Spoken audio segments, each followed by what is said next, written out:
കരിച്ചേരി ഇറക്കം ഇറങ്ങിയാണ് hair pin വളകൾ.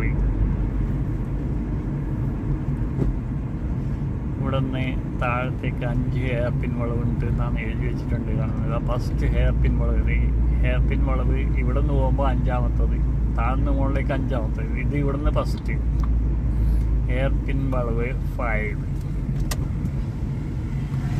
നല്ല മെല്ലെ മെല്ലെ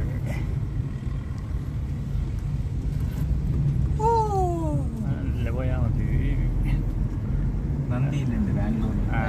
ഇത് ഹെയർ പിൻ വളവ് 4, താഴെ ഇങ്ങോട്ട് 4, ഇവിടെ നിന്ന് അങ്ങോട്ട് പോകുമ്പോൾ 2ാമത്തെ വളവ്. Speed work.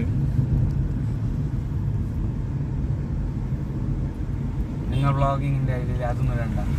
അതിരുന്നില്ല, ഞാൻ വേറെ ഒരു സൈഡ് ഇത് കാണൂല അതിൽ. അപ്പോൾ 2 ഹെയർ പിൻ വളവ് കഴിഞ്ഞിരിക്കുന്നു.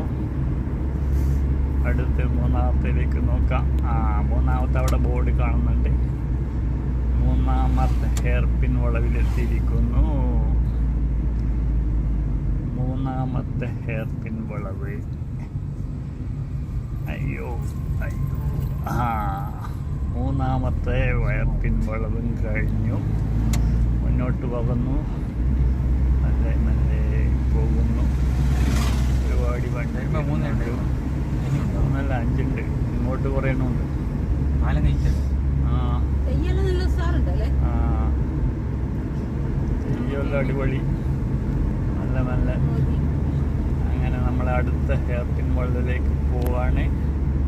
40. അതാ ബോർഡ് മുമ്പിൽ കാണുന്നുണ്ട്.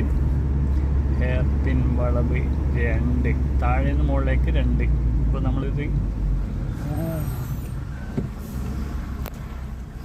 അയ്യോ ഒരു വണ്ടി വന്നു. അവനവിടെ ഈ ഹെയർ പിൻ വളവിൽ തന്നെ ഒരു ബസ് വന്ന് അവന് നല്ലോണം പനി മുട്ടി. ഞാൻ കണ്ടിട്ടില്ല അല്ല ശരിക്കും നമ്മ അവിടെ നിർത്തി കൊടുക്കണം. അപ്പൊ ഇങ്ങനെ ധരിക്കാൻ വേണ്ടി എനിക്ക് കാണണ്ടേ ഈ ഇതാ അടുത്ത നല്ല മെല്ലെ പോവും. അടുത്ത വളവും കൂടെ ഉണ്ട്. അപ്പോൾ ആ ബസ്സുകാരൻ അവിടെ വളരെയധികം ബുദ്ധിമുട്ടിയ വളവിൽ അങ്ങനെ ഓവർടേക്ക് ചെയ്യാൻ പാടില്ല. ഹെയർ പിൻ വളവ് വളവേ. അങ്ങനെ കരിച്ചേരി പാലത്തേക്ക് നമ്മൾ പ്രവേശിക്കുകയാണ്. ഇതാണ് കരിച്ചേരി പാലം. കരിച്ചേരി പാലം രാത്രി ആയതുകൊണ്ട് ഒന്നും കാണുന്നില്ല. Okay bye bye Tata.